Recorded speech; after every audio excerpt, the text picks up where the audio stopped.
We are, let me look at my notes, open it to the right page so that I know what I'm talking about.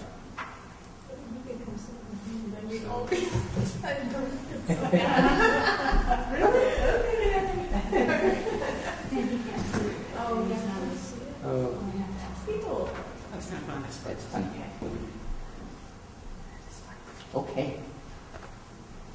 If you were to be here, she'd say, time to start. Time to start.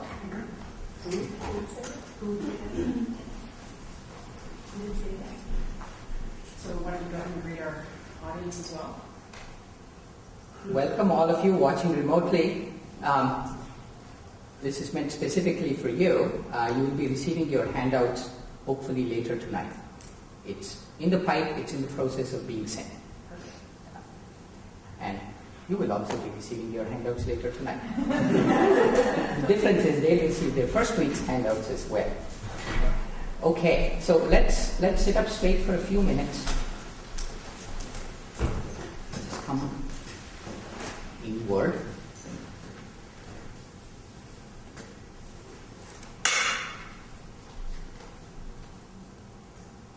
Straight spine, shoulders relaxed,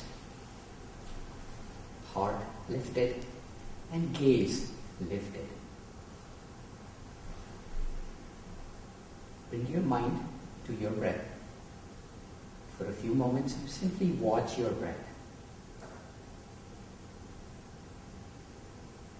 Don't try to influence your breathing or judge your breathing. Simply watch it.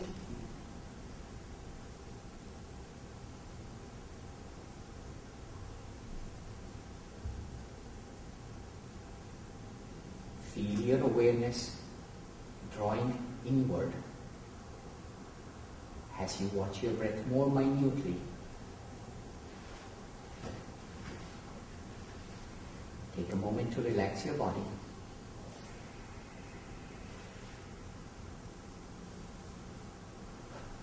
The source of all true scripture is revelation.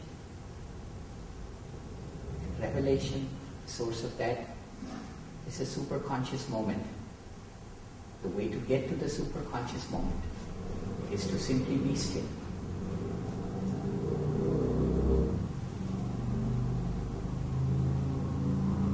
Let us also trudge on the path of awakening that the rishis did many millennia ago.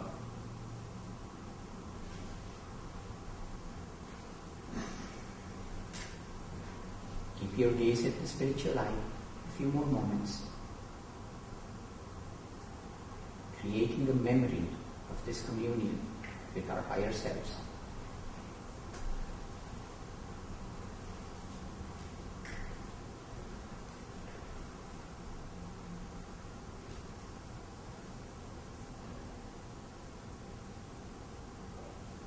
And slowly, as you feel ready, open your eyes.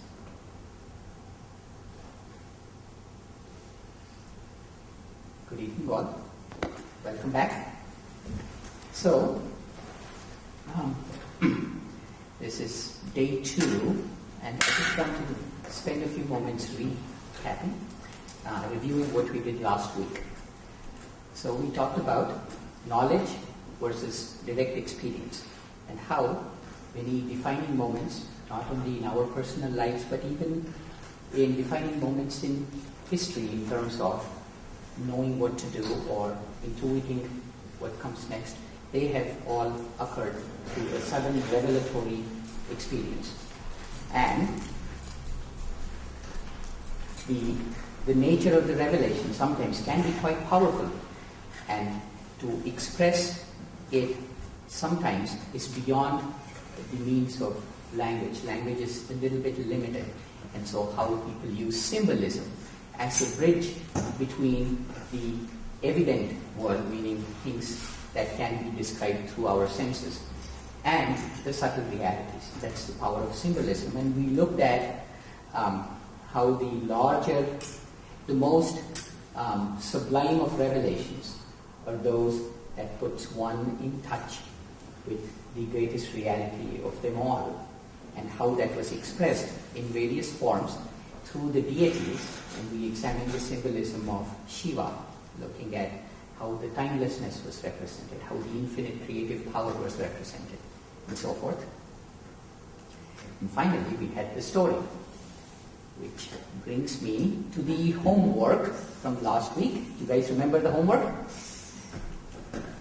So, this is the story that there was a great king named Sagara whose 60,000 sons were destroyed because they irked a meditating rishi. They were vaporized, and their descendant, the sole descendant, Bhagirath, brought the holy Ganga river from the heavens, whose baptizing waters sent them on their way from the netherworld so that they could reincarnate and work out their karma. And the power of Ganga was so huge that the very earth couldn't bear her torrent. So Shiva, the ascetic, came and tamed her power and led her out in rivulets so that it could be more accessible. Now, it's a good story. Huh? It's very popular.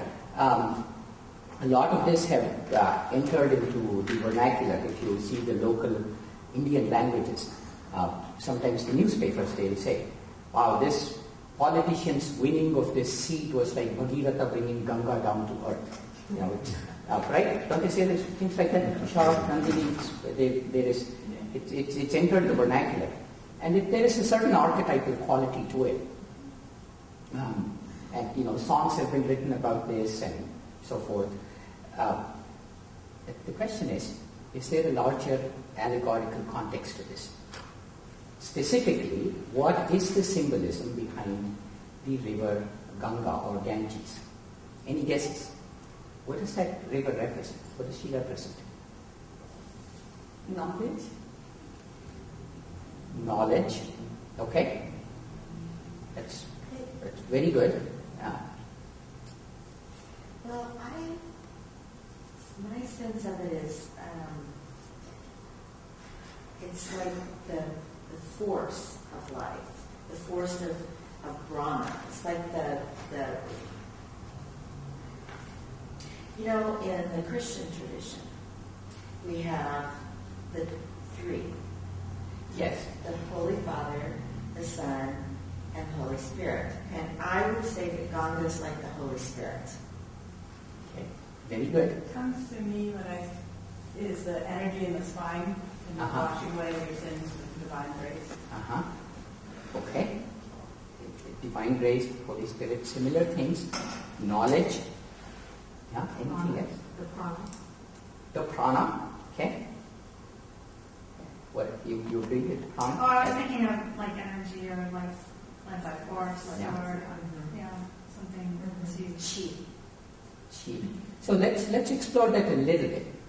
I'll come to knowledge in a moment. You're all talking about something very similar.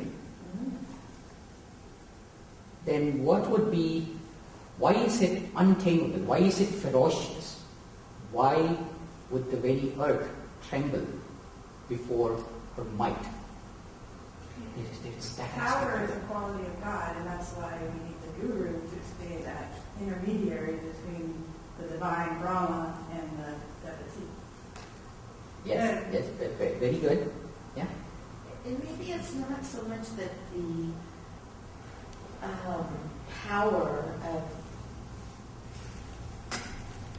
is so over what it has. What I'm trying to say has to do with the smallness of the earth, like the smallness of our minds, and how it's just like this that we just can't. Yes. Can't What is like absorb this? it all. What is like that? It's the knowledge, the shock of realization. Right. The shock of realization is so great that the earth, of course, represents the human beings or unrealized soul. That they tremble. This is a story about Yogananda and Dr. Lewis, I believe, where this gentleman in Boston, I believe he was a dentist, just good Bostonian gentleman. And then he kept asking Yogananda to kind of show him God, give him the samadhi experience. And then at one point, Yogananda holds him, shakes him and says, if I show it to you, are you capable of receiving it? Are you capable of bearing it?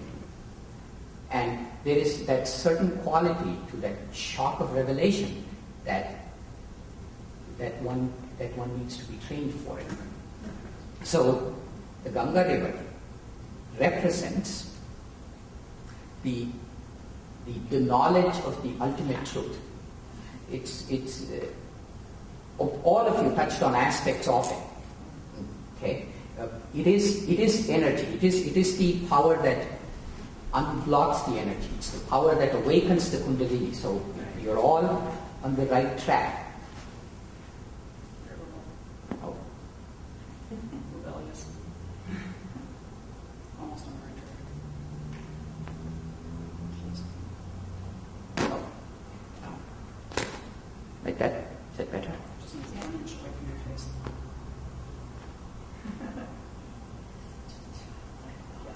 Okay. I will try not to gesticulate with my face. Okay.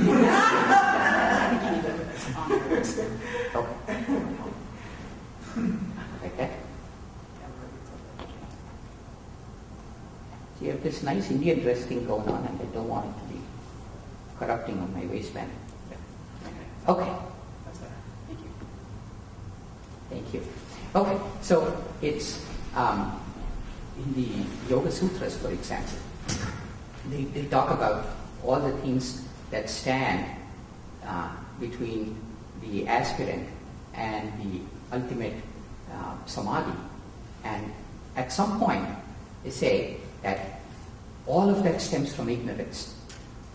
And it's not talking about ignorance, oh, I don't know how to read or write, not that kind of ignorance. But ignorance there is being talked about, this sense of separation, that the individual self is different from the creator. While this is a case of the opposite, where it's very, very easy to say, but when the experience happens, that it is so shocking that the very earth trembles. Therefore, let's segue. Kayan touched on this a little bit. Is that my next? I have to go in this order. Okay, let me go in this order. The dead sons of Sagarai, those 60,000 people, the fruit of his amazingly fruitful loins, what do they represent? What is this? Ignorance. I heard karma, I heard ignorance, I think bad qualities in us. bad qualities, delusions, All of that. all of that. It's, in a sense, it represents the entirety of the unrealized souls. It's, the souls are, I'm going to use a little bit of fire and brimstone kind of things here, but they are damned for all eternity unless they are baptized by knowledge.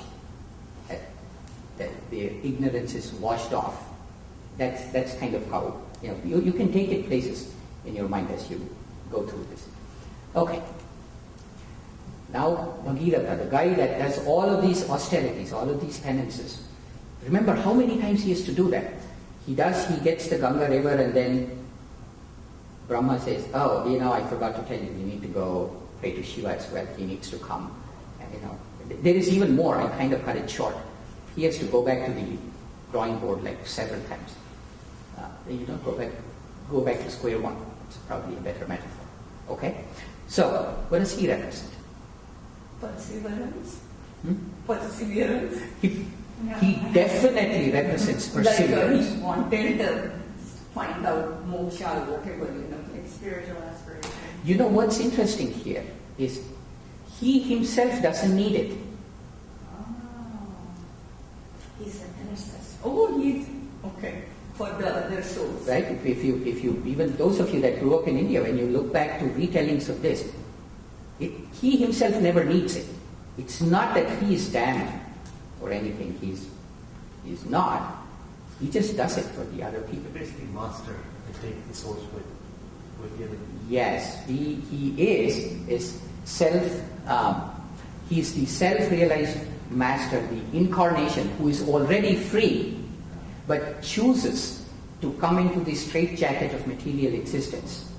so that 60,000 people can be liberated. Remember we talked about compassion, the shock of liberation aside.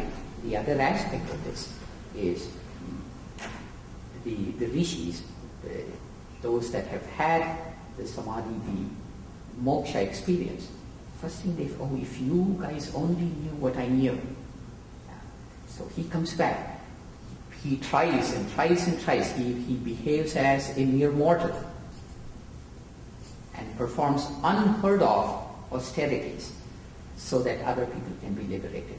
So he represents the avatar, one that comes back out of compassion. So it's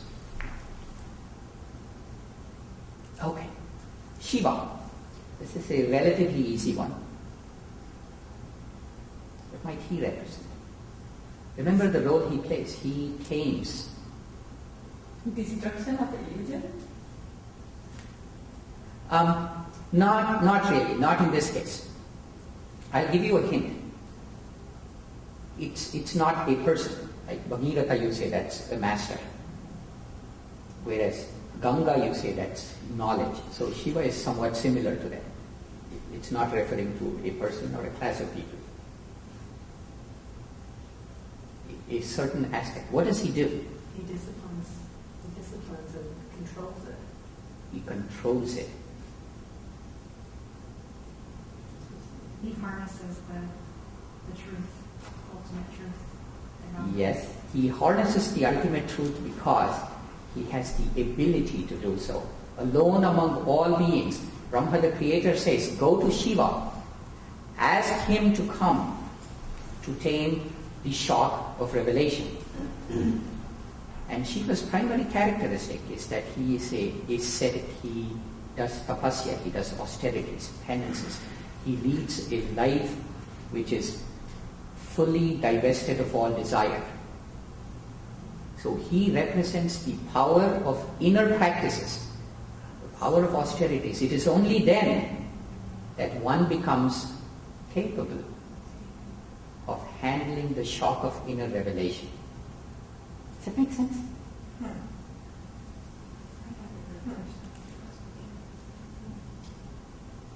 So it is Yogananda says this again and again in several places in Autobiography of a Yogi, that the body has to be prepared to handle the shock of self-realization. And those of you that are on the path of Kriya Yoga, you know that among the many things that Kriya Yoga does is it is while it's an airplane route to self-realization, it's also a very gentle route, unlike the pushing up nature of some of the other practices. So it's Shiva represents the fact that there needs to be preparation in order to handle that. Okay? Yes.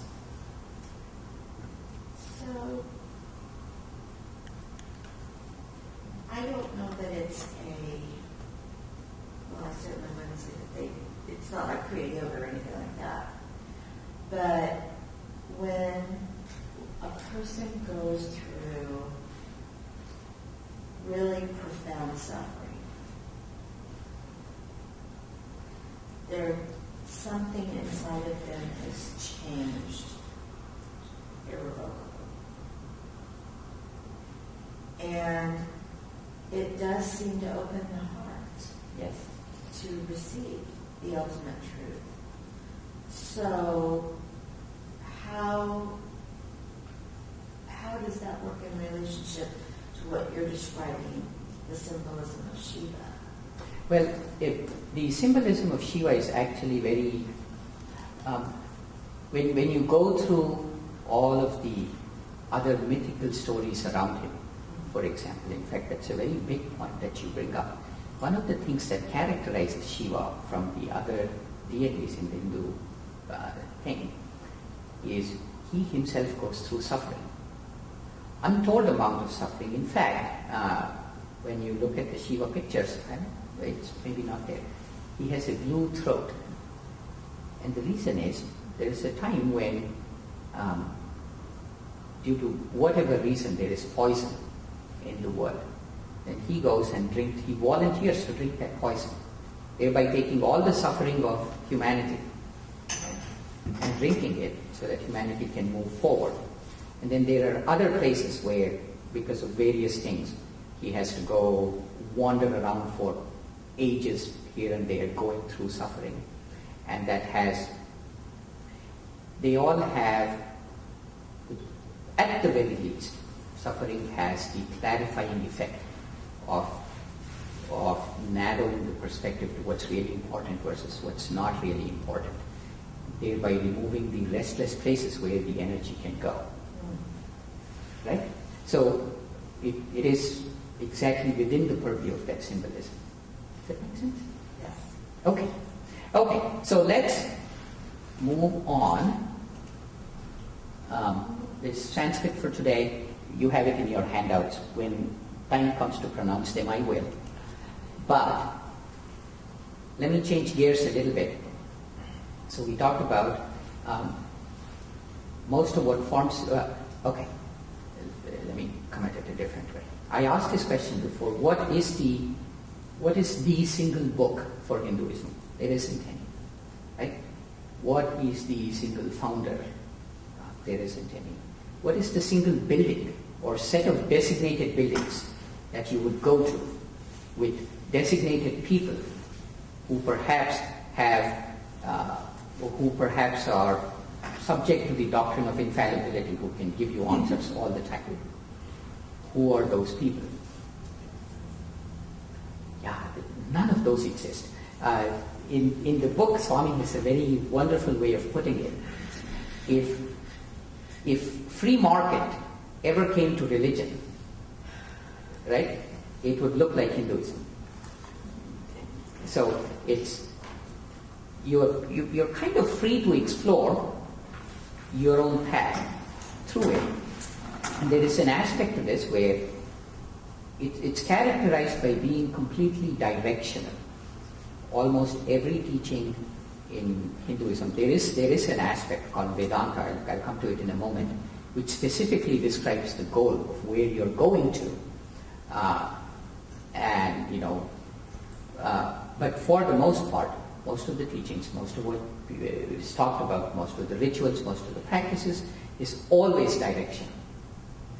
And therefore there is a certain encompassing quality looked at it positively, and there is a certain chaotic quality looked at it negatively, which is part of Hinduism. Having said all of that, the word Hinduism is not, it's a manufactured name, which probably, I think the Greeks are the ones that do the worst job of pronouncing things. No matter where you go, there is the Greek way of saying it which bears no resemblance to the real way of saying it. Right? So when the Greeks came to northern India, northwestern India, they saw this river which was traditionally called Sindhu, and then somehow in the Greek tongue it became Indus.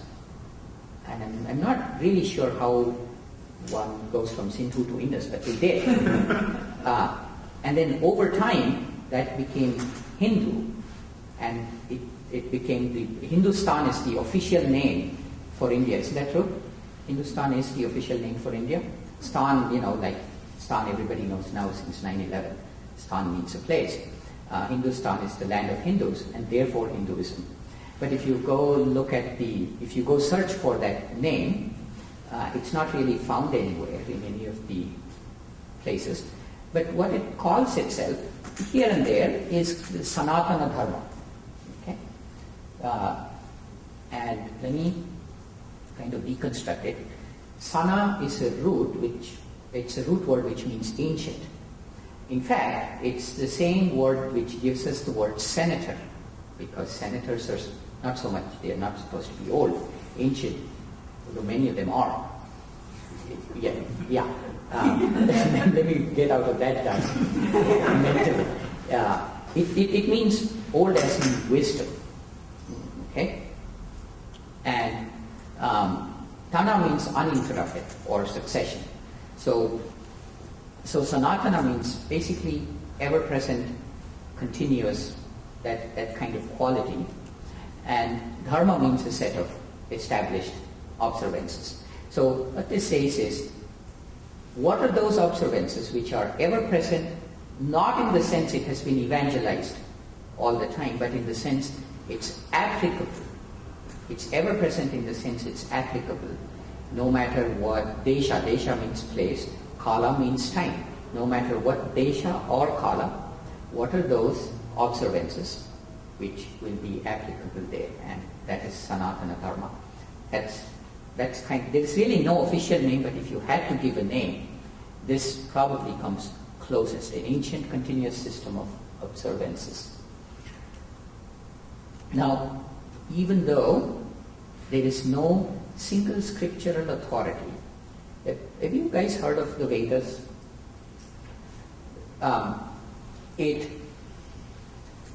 There are 4 of them, and they are usually considered the sources. Any self-realized rishi, master, within the Indian tradition, their revelation, they'll go and say, this is the nature of God as it is said in the Vedas, or something like that. Get back there. And the Vedas themselves are revealed, are an expression of revelations of many seers. There's about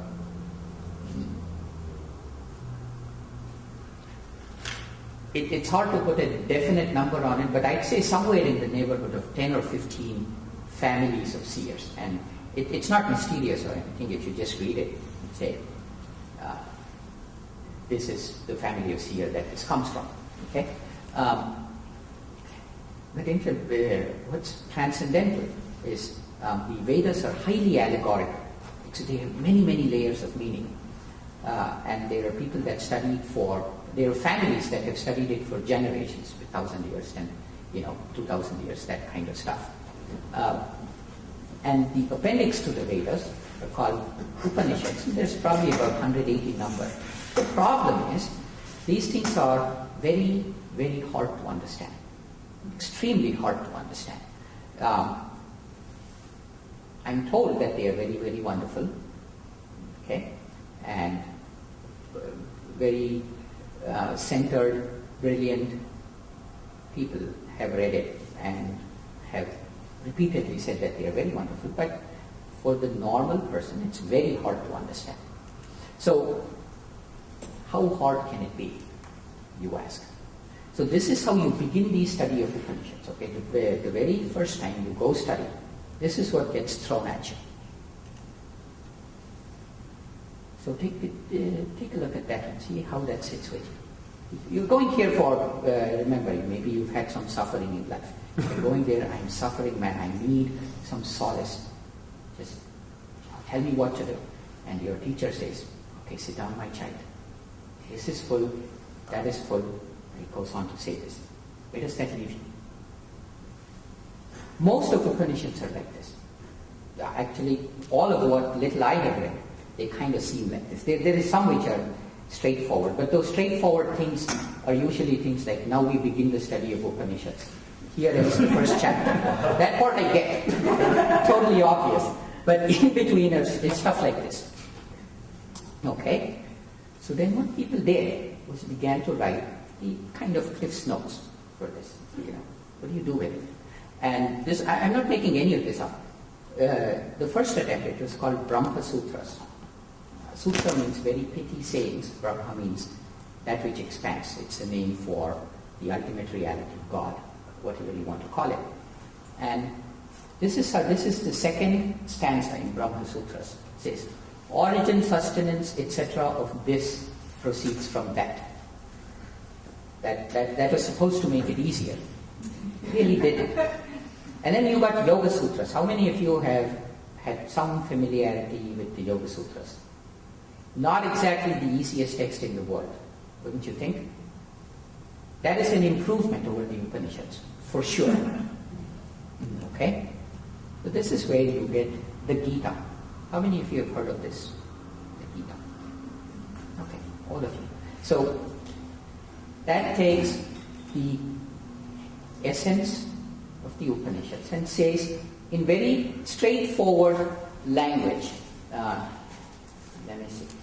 What can I? Let me just pick. Okay, here I just literally randomly picked this. The true insight bestowed by wisdom is revealed in the following qualities: humility, unpretentiousness, harmlessness, forgiveness, integrity. That's easy to understand, right? As opposed to this is full and that is full. This fullness, when removed from that fullness, everything remains full. Much better, right? So this is about 700 verses. This is one of the commentaries, one of the many commentaries, but it's dear to my heart because it's done by Yogananda, and the Swami kind of recalled it from memory and wrote it. But there are many others. Here is one in my language, or but even you can't understand this, I don't think. It's in my language, which is a small part of India. And here's another one. Here's a tip for you. If you want to be recognized as an Indian Swami, if you want to make your mark, the first thing you've got to do is to write a commentary on the Gita. That'll catapult you right away to the Hall of Fame. It's like in Hatha Yoga, you need to be able to stand on your head. Here you need to write a commentary on the Gita. So if any of your aspirations is in that direction, aim for that. You can't lose. Okay? Anyway, the thing is, it's extraordinarily clear, very, very direct, and it's filled with multiple levels of meaning. In week 4, I'll explore a little bit of that. But I think, isn't Kriman doing the Gita class sometime soon, Louise? Yeah, I think there seems to be something like. But anyway, on the Gita you will find a ton of resources around here. I'll dwell on it a little bit, not a whole lot. Yes. The Vedas were written in different time periods, right? Mm-hmm. And what I had read about with the yugas and that the ones that were written first were in a higher yuga, and then the subsequent ones were in a descending, as the yugas were descending, so that they became more kind of concrete and lost a lot of the more higher levels of meaning in them as they came through, and I just thought that was very interesting. Yes. So Carol's point, to paraphrase, is there is in the Hindu conception of time a concept of cycles where there are the higher ages and then they descend into the lower age and then you ascend back to the higher age. And higher ages are characterized not by everybody being a millionaire or owning a car, but rather characterized by the fact that the higher faculties are developed, if you want to look at it from that perspective. But even more, the knowledge of the ultimate reality is that much closer at all times, and it's easier at the time to cross over. And some of the Vedas, and Carol's comment was that some of the Vedas were written in those higher ages and others were written in the descending ages. And you do see that trend in the Vedas as you go through them. The oldest one is so incredibly filled with deep layers and layers of meaning. And it is in the oldest one. Have you heard of Gayatri mantra? Anybody? Mm-hmm. Yeah. Mahamrityunjaya mantra? Mm-hmm. Okay, they all come from the oldest one. They are repeated again in numbers 2 and 3, and number 4 is kind of weird. I mean, weird only in this context. It's pretty transcendental by itself. But it is true that they do reflect the descent into the lower ages. I have more to say about this, about the yugas in general, next week. That's what we'll start off next week with. So anyway, and therefore, Gita remains one of the most popular pieces of work today, and those of you that want to go much deeper into the inner aspects of Sanatana Dharma, of Hinduism, pick up a commentary on the Gita and begin to read, practice, however you want to tune into it. Okay? Here is, just for kicks, I picked up the entire text of Yoga Sutras. There's 196 of them, plus 4 more, which says now ends the chapter. So that's 4. And then this part, if you can see my mouse, this part kind of says why it's important to concentrate. This part says how you concentrate. And this part says mostly what kind of powers you get when you concentrate. And this part describes the nature of the ultimate fruit of concentration, the state of samadhi. And that's what it is. And just to show you how pithy, how filled with meaning they are, your entire hatha yoga, your asanas and everything are right there. That's it. And this much is pranayama, right below that. It's all your entire science of pranayama is right there. Okay, those are the hatha yoga ones. Those of you in yoga, the Kayan is nodding. Yeah. What is this? Which ones? Can you tell me what they are? Oh, you mean the numbers or what they say? Yeah, if you could tell me. I just wanted to know what it said. Okay, well, the first one says, posture is that which is steady and comfortable. Second one says, which is attained by the cessation of restless effort and focus on the infinite, and thereby the practitioner is no longer disturbed by dualities. There you go. That's it. That sounds good. Isn't it? Yeah. And you can take it places, couldn't you? Mm-hmm. So that's the nature of these teachings. Does this specifically tell you what are the different yoga asanas? Or No? Because it says any posture that is steady and comfortable will become even better when you stop restless effort in trying to be in that posture, and therefore you become cool. It's literally all it says. And you can explore it. You can explore it in one way and get Tai Chi out of it. You can explore it in another way and get Hatha Yoga out of it. You can explore it in a third way and be a marathon runner out of it. Why not? Would a marathon runner cease restless effort? Of course she does. Otherwise, how would you run 26 miles if you have restless effort? That guy, who's that guy? This sprinter. What's his name? This 100 meter. Usain Bolt. Have you guys seen him run? See him run in the Olympics. It's like watching God in movement. It's right. You see what I'm saying? No restless effort. Is he doing yoga? In the Hatha Yoga sense? Yes, of course he is. And that's all this has to say. Okay? So that's just to give you a flavor of how these things are said. The Gita, you can pick it up and find something immediately relevant and something that you can sink your teeth into. Okay. So this is just a summary. You have this in your handouts. In fact, you had it in your handouts from last week. All of this I was supposed to cover last week. Okay. Now, it is time to change gears again. Let me pause for a moment. Any questions so far?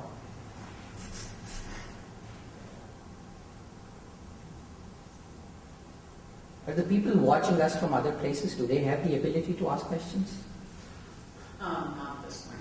Not at this We're point? getting behind the firewall, so Okay. hopefully next week. Okay. Well, we are working so you can ask the questions. If you have them, email them to me, please. And I'll be happy to bring it up next week and address them.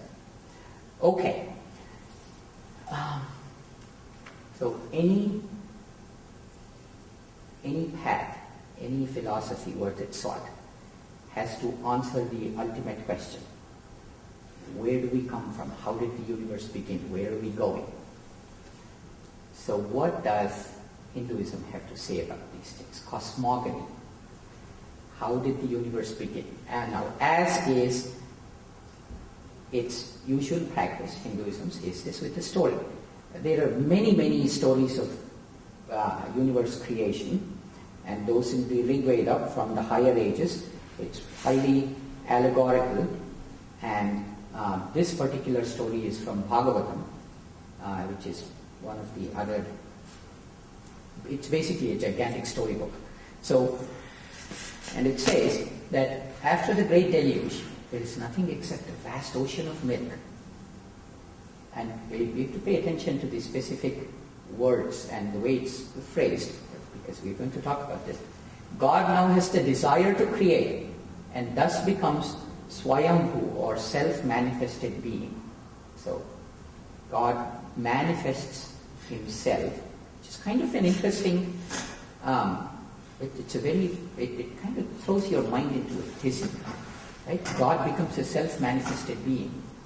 He becomes baby Vishnu floating on a fig leaf. And you will see this again and again. Here, I have this one.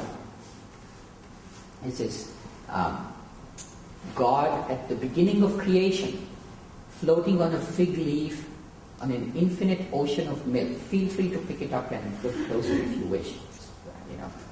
I'll also have it here for later inspection. And then what happens? How does creation begin from there? Well, Yeah. can we back up for a second? Sure. What I am struggling with is God has the desire to create. We'll come to that in just a minute. Okay. And then from his navel comes a lotus with the creator Brahma. So out of his navel comes the creator. And this is what's interesting about Hinduism. You kind of say, okay, God creates himself, and from his navel comes the creator. We are used to thinking of them as absolutes, But you can look at it that way, but it's again really the fitting it into the poor expressive power of language. What it's really doing is deconstructing the creative process, which is, in the beginning, there was, I won't say there was nothing, because we'll come to that in just a minute. Let's say there was something, infinite ocean of milk. And then a part of it crystallizes into a person, which represents, and then from that crystallized desire comes the actual mechanism of creation, which is the creator Brahma. Now, if you look at this guy, and in his one hand, I won't go too deep into the symbolism, but I'll just point out that on one hand, he's holding what looks like manuscripts. You see that? Mm-hmm. Those are the Vedas. So he's holding the revelation. So part of creation is also the revelation which says how to merge back into the creator. So it comes both, if you look at it as problem and solution, they're both there right in the beginning. I'll come back to that soon. And from there, Brahma begins the act of creation. This is, of course, one of the many creation myths. Let's dwell on this a little bit. Let me come back to this. So let's, have you guys heard of the Higgs boson? Yes. Yeah? All of you have heard of it, right? See, when I'll come to Higgs boson, there's a reason why I said that. It has a the reason everybody is excited about it is Higgs boson is the one that makes matter material. It's the one that gives weight. Weight is the wrong term, mass, the power of inertia to matter. And it's, having discovered it, this so-called standard model is now complete. And all the work that's been done for the past 30 years, the extraordinary work that physicists have done has now been proved. It's an incredible achievement. If it turns out to be the actual Higgs boson, of which there is about 80% chance that it will be. But if you take 5 steps back and look at the universe we live in, there seems to be 2 aspects to it. One is the material creation, the world of subatomic particles and molecules and complex molecules and DNA, and then chemistry takes over, and then eventually as molecules get even more complex, biology takes over.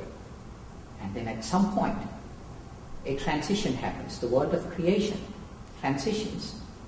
It says it becomes self-aware. Right?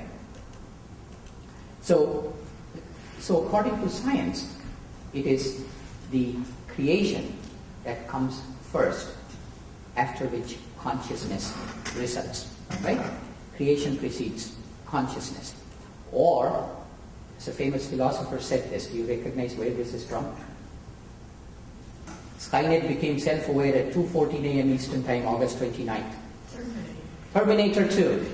Right? This is kind of the viewpoint. Is increasing complexity, unpredictable, chaotic behavior, and then somehow self-awareness results.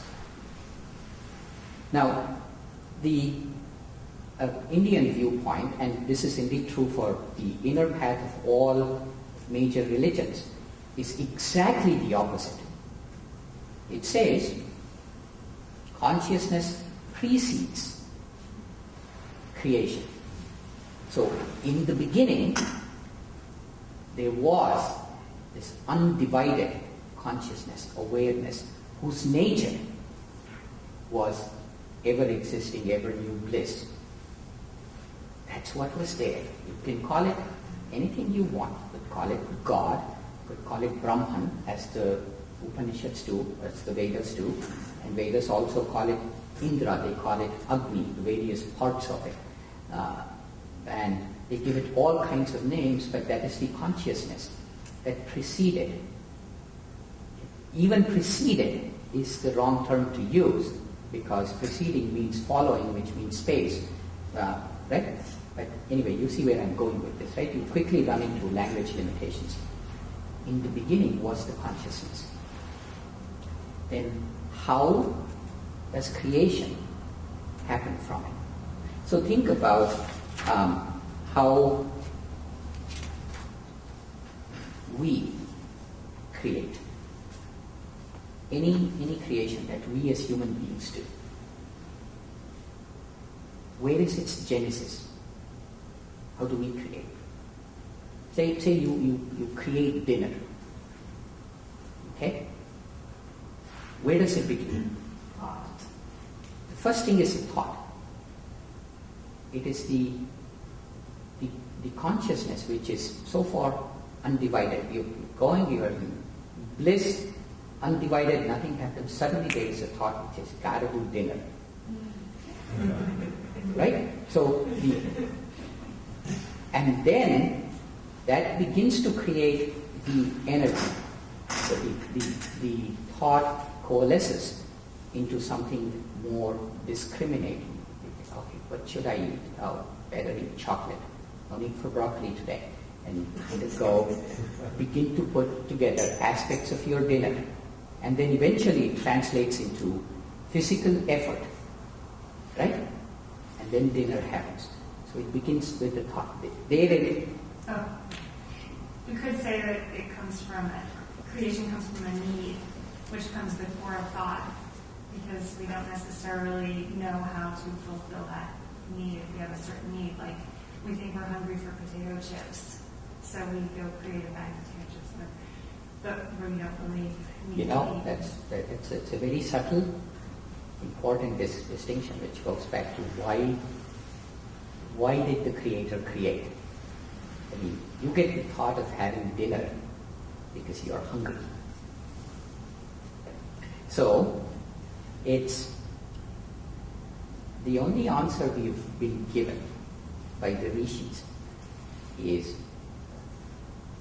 it's not very satisfying, says, when you get it, it all makes sense. You'll know why it was created.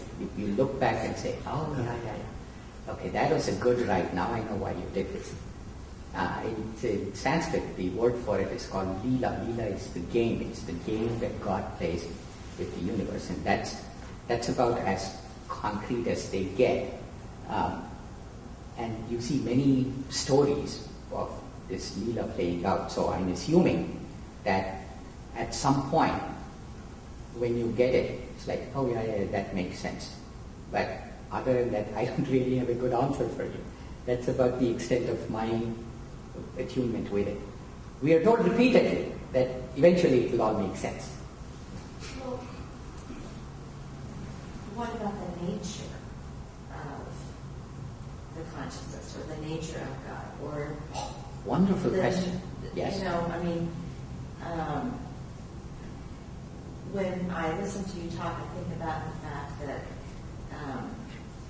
it is expanding, and that is just the nature of it. And couldn't that be the force driving the need? Because it's just the nature, it's the expanding nature of it. Does that make any sense? It is, and those descriptions have been given. In fact, the word Brahma literally means to swell or to expand. And the question, of course, is the way to expand by creation, perhaps. That may well be the answer, that you look back and say, yep, I got it. But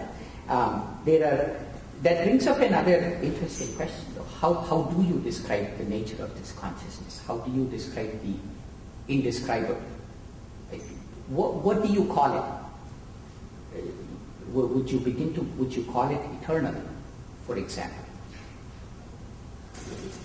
You can't really call it eternal, can you? Name on it, there's not, I mean, I call it divine, but there isn't a word that accurately describes it. There isn't a word or a group of words or an entire book that accurately describes it, is it?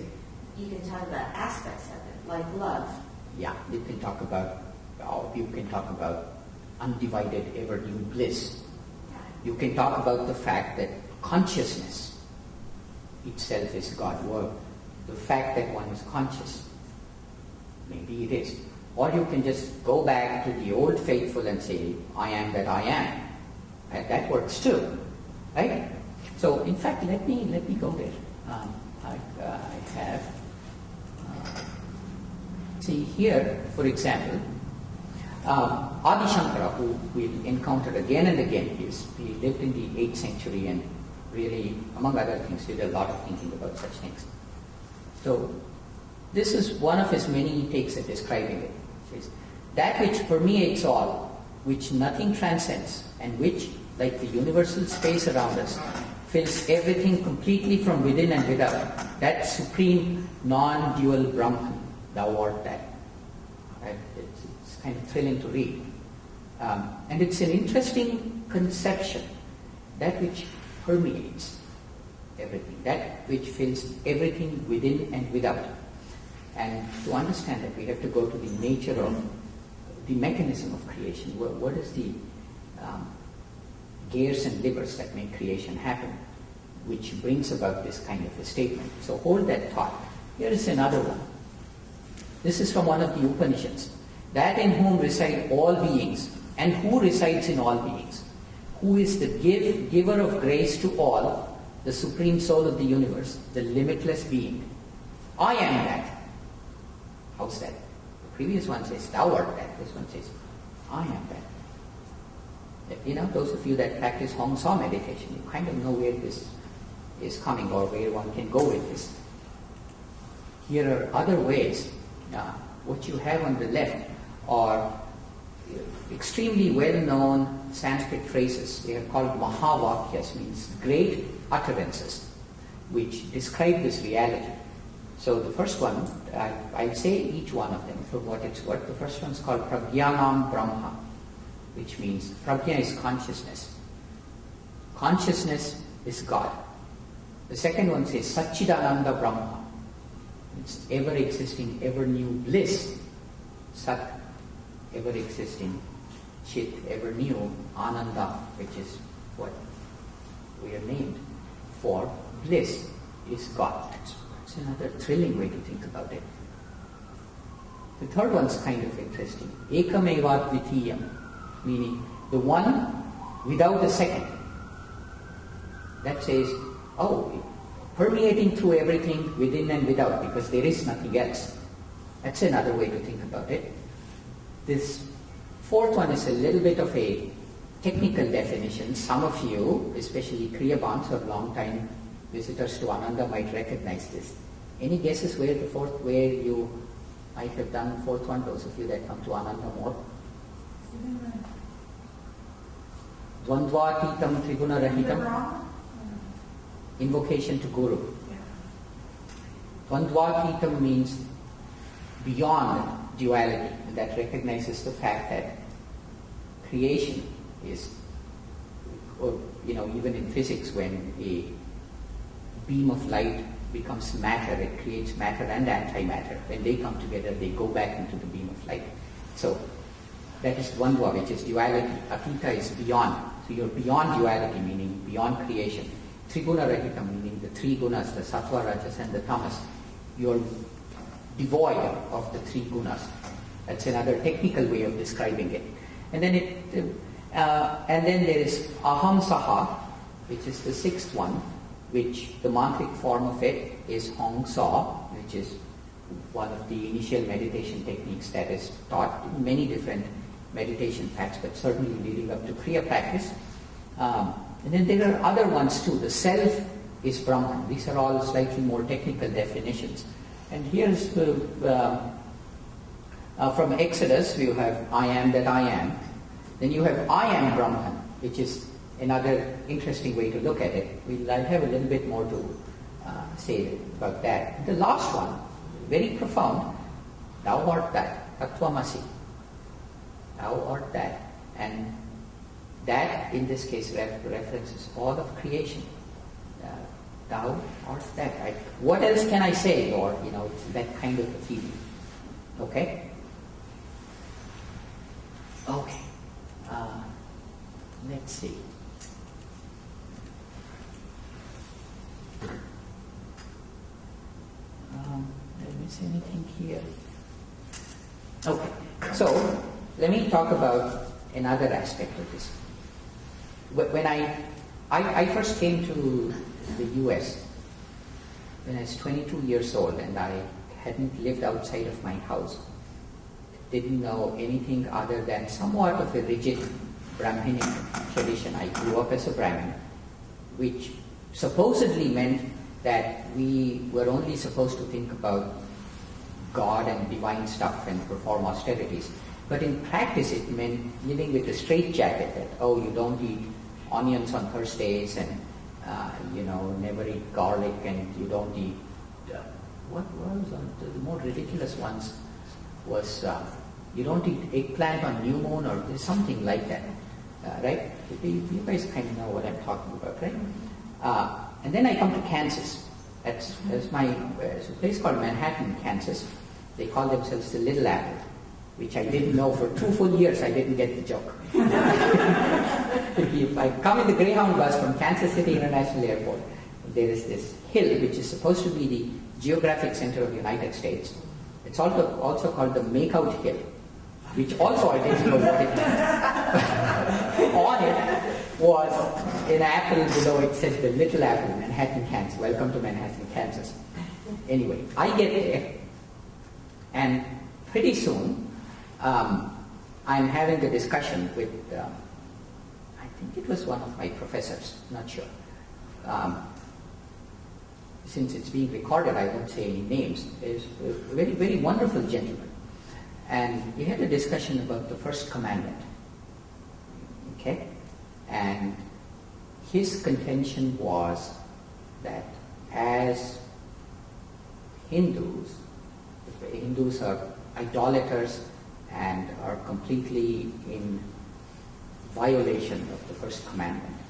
And he further informed me that it doesn't matter what other commandments that one follows, so violating the first commandment was not a good thing. And later I understood the extent of his indignation when I watched the 10 Commandments and watch these people worship the golden calf when Moses is up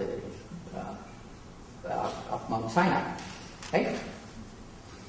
But I didn't get it because I kept insisting that no, okay, we worship Vishnu, worship Kali and Durga and everybody, but it's all the same God.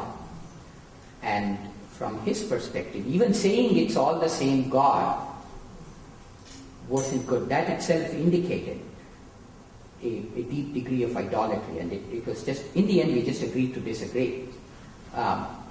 And And I wasn't even that interested at the time because I wanted to get a degree in computer science. Right? But it's Kansas, it's the nature of that place. Right? I was born there. I was born there. Where in Kansas? Wichita. Wichita, I've been to Wichita. I was in Manhattan when the big tornado came to Wichita Yeah. in 1989. Yeah.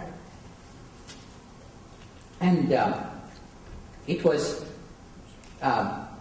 later I understood, especially after coming on the Kriya Yoga path, what that means. And it took me a long time to understand, just like this friend of mine, why it is not idolatry.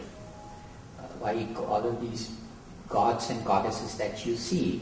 There is a, close to my house, my mother's house in India, there is a big anthill. Have you guys seen big anthills? Those? And usually cobras go and make their home in anthill. They wait for the anthill to be fully done. It's made of red clay. And once it's done, they go make their homes in the anthills. And therefore, if an anthill is really big, the belief is that there is a cobra in there, and therefore it's typically worshipped. Have you guys seen that where you guys are from? So, and that it so happens that the road has grown around the anthill.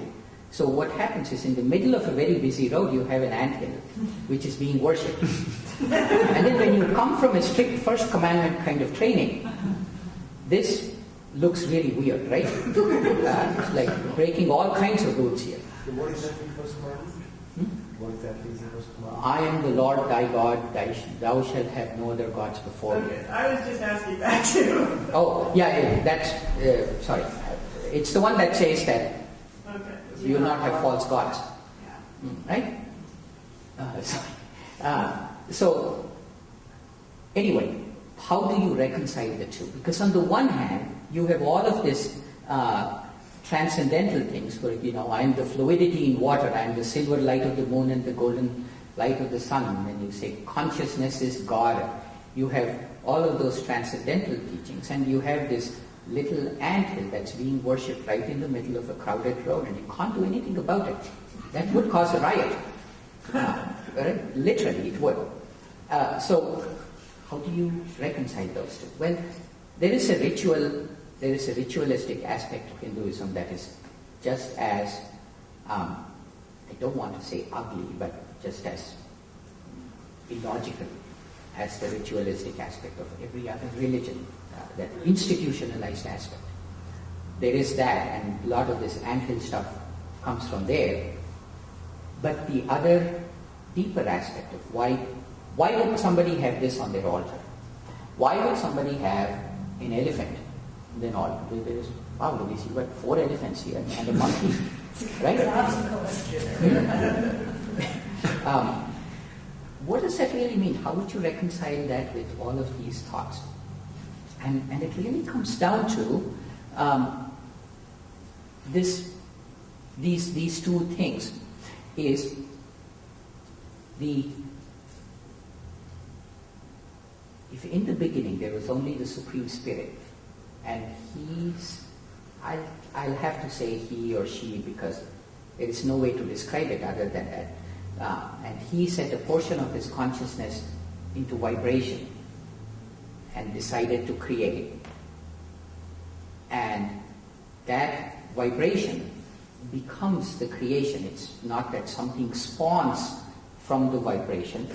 This is the vibration, as is my voice, as is the feeling in my heart right at this moment, as is the thought that says I have to say this sentence. That is all the same vibration, which is a part of God's consciousness. That is literally the conception of creation. Okay, that's why you see statements like this, that which permeates all, which nothing transcends, and which, like the universal space around us, fills everything completely from within and without.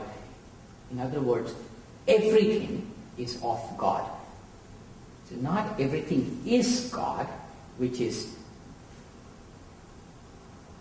could be said idolatry, although not the way I just said it, but the real sin of idolatry is worshipping something other than the ultimate truth, and that's what the golden calf symbolizes. Worshipping something other than the ultimate truth. Spending your energy on that. That is the sin of idolatry. But if everything is of God, then rejoice in the beauty of nature. See the creative intelligence in everything. In the greenness of the leaves, in the beautiful blue sky. And that's kind of how one should look at this riot of deities and gods and goddesses and so on and so forth that exist. Is it comes from this, that there is, by definition, there is no aspect of creation that isn't of this supreme reality. I even hesitate to use the G word here, at least, because sometimes it's loaded with connotations that may or may not. But sometimes even the word God, because of cultural reasons, is not expansive enough. And so does that make, it's something that needs to be internalized. It's not something that can be said. And therefore, in the Hindu tradition, it's celebrated and it is represented symbolically in different ways. Somebody might just worship Krishna on the fig leaf and just get into a rapturous state of devotion through this one. And some scholar might look at it and say, yeah, I get what you're saying, because Krishna represents the crystallized thought of the infinite bliss, which is the milk, ocean of milk, and he might get into a rapturous state because of that, but it doesn't really matter. In either case, your energy is being focused on that one reality. Does that make sense?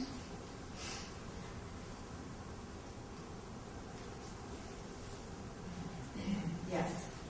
Okay. Well,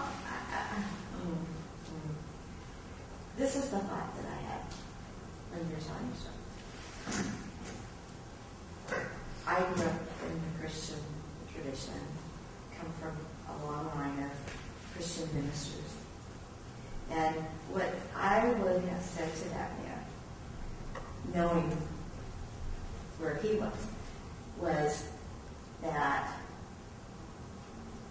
you'll have to forgive us in the Hindu religion because we know there are many aspects to God and we're trying to understand them, and it's easier for us if we create symbols that represent the different aspects of God. Now, knowing what I know now, I would say that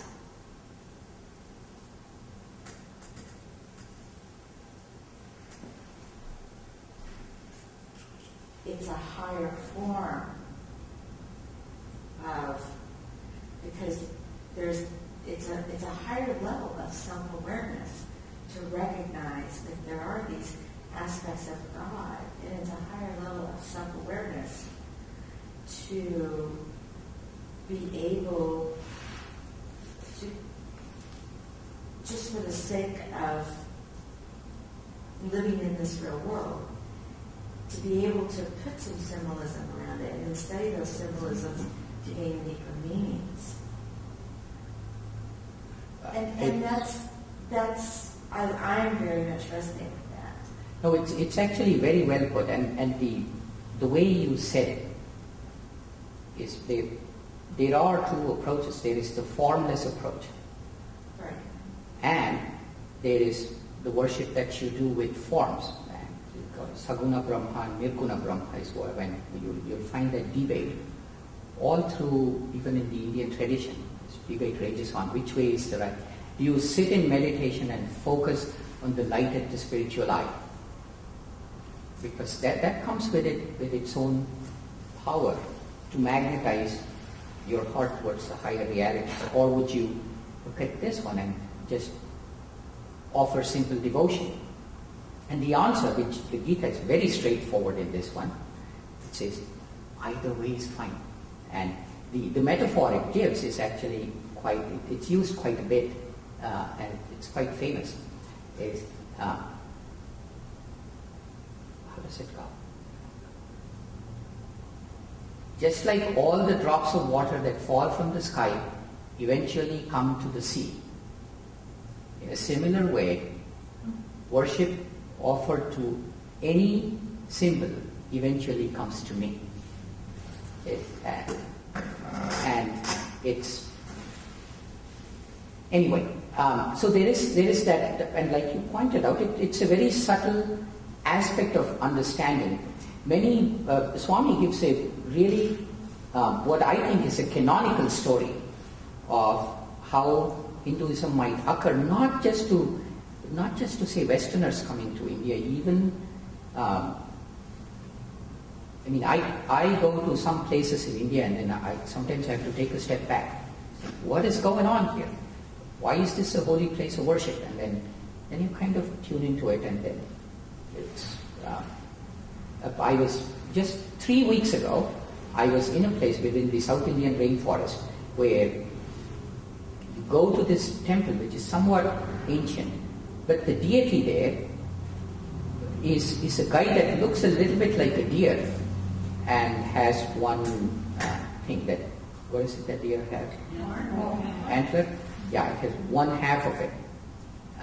And then, it's a very, according to my friend, it was a very powerful temple. And then you just, okay, what's going on? What might this mean? And then you went and talked to the priest, and then it gave me a really good story of why that was. And then it all made sense eventually. So this is the free market aspect of Hinduism, is pretty much anything goes as long as it's directional. And then the true custodians of the revelation are these rishis who every now and then come and fine-tune it. Adi Shankara did this again and again, came and fine-tuned it and said, yep, what you guys did is right, but this is the meaning behind the ritual, so ditch the ritual, go for the meaning. So that's kind of how it is. It's really sometimes all over the place. Anyway, the story that Swami says is about this very spiritual guy, probably from the US. And then he goes to one of these temples in India, which is a temple to Kali, with her big lolling tongue and the garland of skulls and everything. And then both by the deity and by the practices, he gets disgusted immediately. And while India and the spirituality looked good from far, the reality was far from good from the way it occurs to him. And there is that nature, because everything's out there in the open, and everybody's full or partial revelation is just there, and you kind of have to look. I have found in my own evolution, this is just me, when I was growing up, it was fairly fashionable to be very rational. I don't mean it as rational versus irrational, I mean it as question every tradition. That was very fashionable, and which is how I took quite a bit of pride in my ability to do that. And there is a lot to question, because most of it doesn't make sense from a logical perspective. And now, as I evolve in my own attunement and understanding of it, I feel that outward expression of rationalism is really not that important, because in all of that, this is missing, right? And one should never confuse the expression of revelation, which is what all of these books represent, with the experience of revelation. And that's the ultimate message of almost all of these teachings, especially in the Indian tradition. That's why when Yogananda came here, he called it self-realization fellowship. The utmost emphasis is that it is self-realization, and each one has exactly the same right to become one with God, that ocean of milk, as everybody else, because everything is of God. So there is that really holographic quality to everything. Okay? Let me, yes. What is Viveka Buddhi? Viveka Buddhi. Isn't that there is a word? There is Viveka and there is Buddhi. One is Viveka is the quality of discrimination that comes to Buddhi, which is that part of the mind which is capable of discrimination. Okay, so let me move on. We are coming pretty close to. Did I say everything that I had planned? I really don't want to get behind today. Oh, let me just say one more thing, and because I have to say this. Again, in the Indian conception, you come across repeatedly that the creation is a dream of the creator. When you say dream, there are certain connotations that come with it. The primary one being it's not real, which is, it's okay to say, but if somebody is going through deep suffering or the joy of childbirth, then you say, not real. Right? That doesn't make all that much sense. But without going too deeply into it, the creation as a dream of creator certainly has a mechanistic aspect to it, because the creation came as a vibratory movement from one part of the consciousness. But the other aspect of it is it's simply saying that any thought, any action that doesn't emphasize the individual soul's oneness with the Supreme Spirit is unreal. It is a dream. Therefore, any aspect of creation, it goes much deeper than that. It says things like, any aspect of creation, you go after one aspect of creation, then the other aspect, its opposite, is going to be there. That's the law of karma, right? And therefore, the only way is to go beyond dvandvatitam, beyond duality.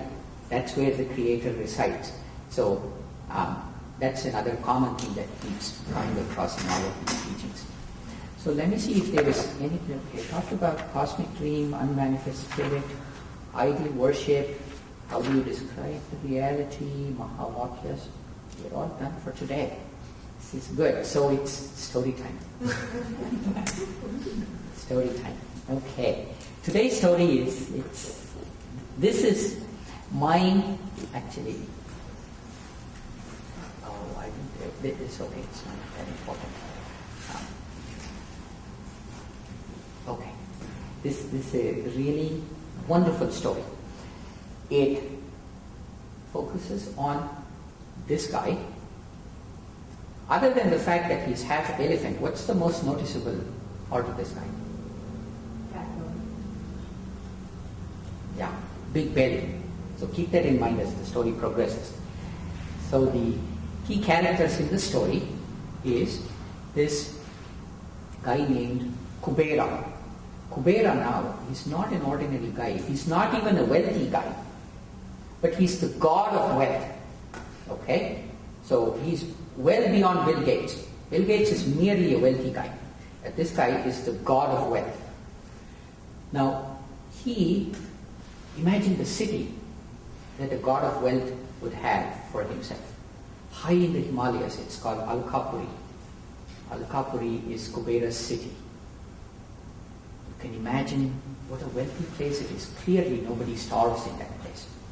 Now, how would it be to go to a party that this guy throws? And what if he says, I want to throw the mother of all parties? That's where our story begins.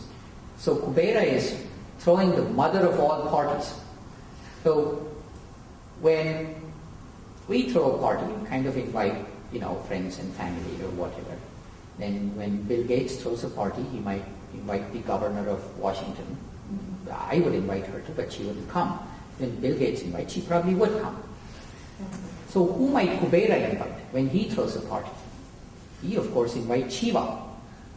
That's the status symbol. The ultimate status symbol is to have Shiva come to your party. Right? works at so many levels. So Shiva and his wife Parvati, he invites them to come to the party along with everybody else. And then their child, Shiva and Parvati's child, as you can see in this charming family photo, is Ganesha, this guy. Okay? We'll see why he looks so weird. That's the topic of next week. What do you see on top of Shiva's head? Yeah, we got the moon, but what else?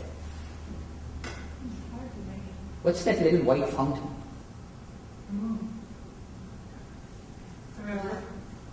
It's the Ganga River, of course. That's part of his accoutrement. Just outfitted with all of that. So he goes with his river and his moon and tiger skin and his sun, and Parvati comes along. Kubera is very, very happy. Now, so many people in the party. He has prepared extraordinary amounts of extraordinary food. Any kind of food that you want. You want Chinese, Italian, of course, Indian food, hamburgers, chocolate, doesn't matter. He's got it all. Right? Piles and piles of food, insane amount of food, an entire city full of food. Because it would be awful if somebody came to Kubera's party and went hungry. That's the worst thing that can happen to him, right? The god of wealth, you go hungry, cannot happen. So he has overcompensated for it. He has a city full of food. And Shiva and Parvati come along, guests of honor, of course. And then Ganesha is waddling along. And then his eyes light up when he sees all the food. And then being a little kid, of course, he says, I want to eat. And he begins to eat. And initially, Kubera kind of looks indulgently at him. Oh, look at him, the divine son. He's going and eating. How lucky am I? And he's just thinking. Then Ganesha begins to devour everything that's in sight. Pretty soon, the hors d'oeuvres that have been laid out in the welcome hall are gone. So it's okay. He's thinking, okay, he's got a big belly. And then Ganesha goes uncontrollable. He goes into the kitchen and begins to eat the food that has been laid out there. And behind that is a bigger kitchen. He goes there and begins to eat the uncooked food. Now Kubera is getting a little bit worried. Okay? Because, okay, what's going on? And he goes out. There are multiple kitchens. He finishes all the uncooked food in an instant.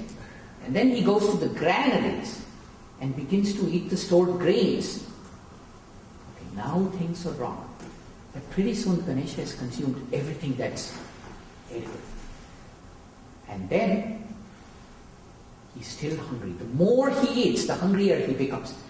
The food, instead of stopping his hunger, merely fuels it, makes it bigger, insatiable. When he goes on, doesn't see anything else to eat, so he begins to eat the plates. The silverware. He begins to eat the tables. Okay? All the decorations. And he begins to eat the buildings itself. Pretty soon, before Kubera knows it, not only has his food stores been depleted, his city is gone. It's been eaten. He's high in the Himalayas now at this point, so he's shivering. It's cold out there. So now it dawns on this guy, oh, perhaps it's beyond something that me, a mere mortal, god of wealth though that I am, it's perhaps beyond something that I can control. So then he sits down in meditation, tunes all of his energy to Shiva and says, Lord, something's going on. Please help me. What is this?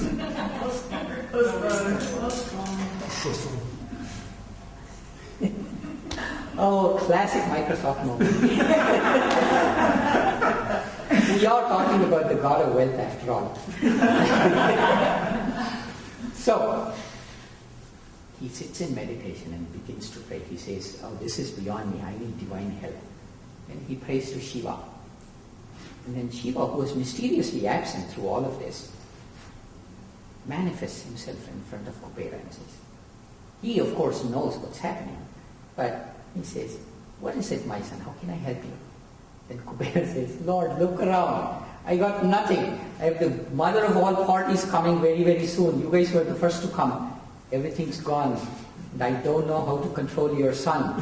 Because he's your son, he has all kinds of powers. He might curse me. If I stop him, please help me. And Shiva says, okay, I'll help you.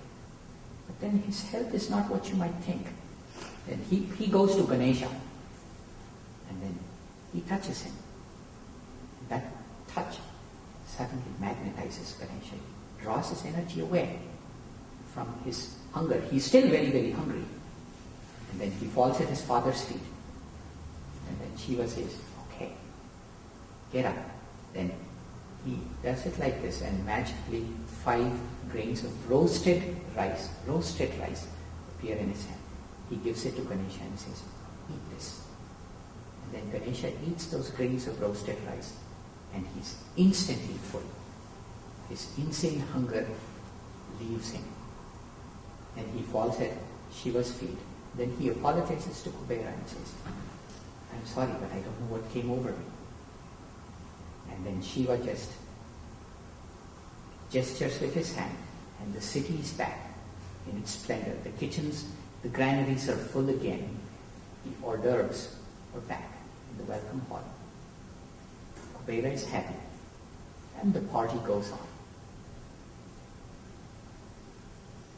That is the story. Now, next week, you have to figure out, what does this all mean? Kind of a charming little story, but clearly there is some deep meaning behind this. Your handouts have specific questions. Please take a look, and we'll discuss this at the beginning of next week. We have a lot to cover next week. I have to talk about the gunas, I have to talk about the entire yuga cycle, and probably even touch on the caste system. Okay? Lots to talk about. Any questions before we finish?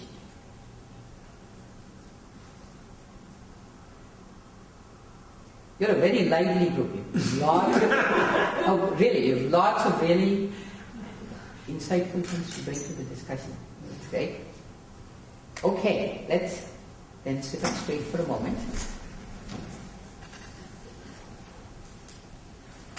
Lifting your gaze upwards. What might be the symbolism of lifting the gaze upwards? Becoming still.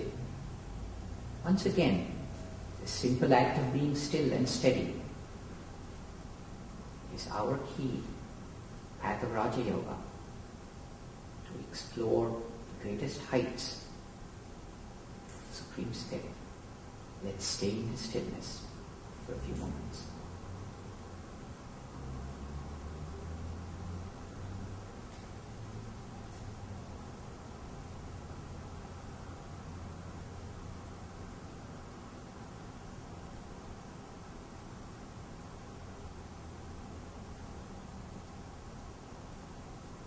Om Shanti, Shanti, Shanti.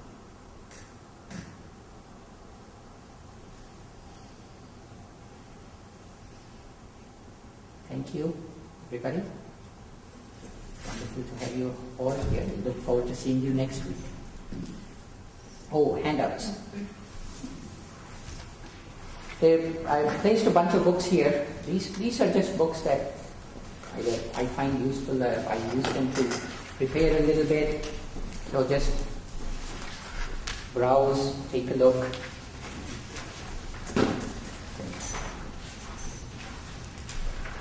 Oh. Yes, I have copies for you.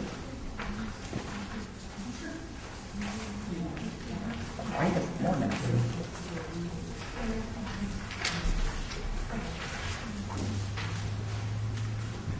Okay.